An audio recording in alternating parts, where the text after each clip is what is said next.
Welcome back. We may have seen gold ribbons around town lately, but did you know the gold ribbons are actually a symbol for Childhood Cancer Awareness Month? September is National Childhood Cancer Awareness Month, and joining us now is Sanford Health pediatric oncologist Dr. Melanie Chihak. Dr. Chihak, welcome to the show. It's great to have you. Oh, thank you. So talk a little bit about just the importance of Childhood Cancer Awareness Month and what you'd like to see people doing to raise awareness. Yeah, this month is very important to us here at Roger Maris. We're trying to shine a light on what these patients and families have been going through their treatment, and to highlight the importance of research, and to just honor all of the patients currently fighting, the patients who have survived, and those we've lost. I'd like to see the community spreading the colors of gold and coming to Roger Maris and helping us celebrate and doing everything you can just to be aware of what the patients are fighting for every day. Yeah, I mean, two words you never want to hear together, child and cancer. And so can you give a little history on the background of why gold for this ribbon?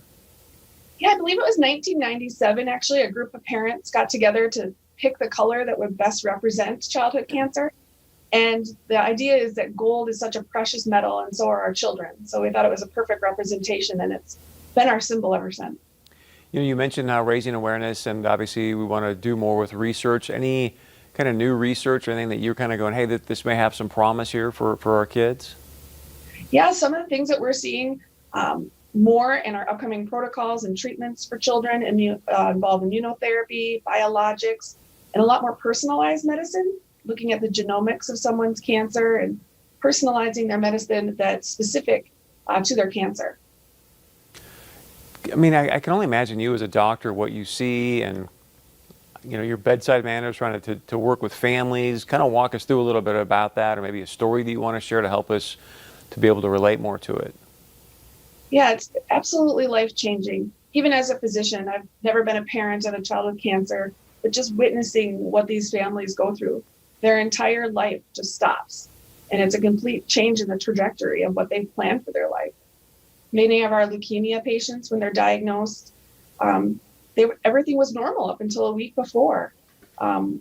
Many of our patients then are facing multiple years of treatment with chemotherapy, coming to the clinic, getting medicines, possibly radiation and surgery. It's very trying on the families. Anything in particular that you would say, hey, if your son or daughter is experiencing X, Y, or Z, you know, bring them in, have them get checked. Anything parents should be looking for? Absolutely. The motto we kind of say is any persistent complaints, anything that lasts just longer than it should, like the common cold, should last a week or two, something that's just going on and isn't getting better. Parents are the best advocates. You know in your gut if something's wrong with your child, and you need to go to your pediatrician, to your physician that you trust, and look them in the eye and say there's something wrong. And usually that's the key where the physician will take that next step. But do know that childhood cancer is rare, and it's not rare in our communities because we see it all of the time, but it really is. There's about 43 patients or children in the United States that are diagnosed every day. So that's about less than one per state. So I want parents to be vigilant, but at the same time know that it's not likely to happen to you. But if it does, we're here to support you. Dr. Chihak, thank you very much. We've got about 20 seconds left. I'll give you the last word. Anything else you want to add or share? I think it's important to know that 1 in 285 children will be diagnosed with cancer within their lifetime. So that's often smaller than a class, one person in every classroom, or class, I should say, graduating class.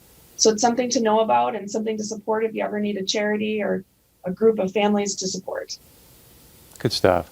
Dr. Chihak, thank you very much. We really, really appreciate it, and keep spreading the awareness, okay? Thank you. Have a great day. You too. All right, coming up, September is Hunger Action Month. We're going to be talking about the Great Plains Food Bank coming up right after this.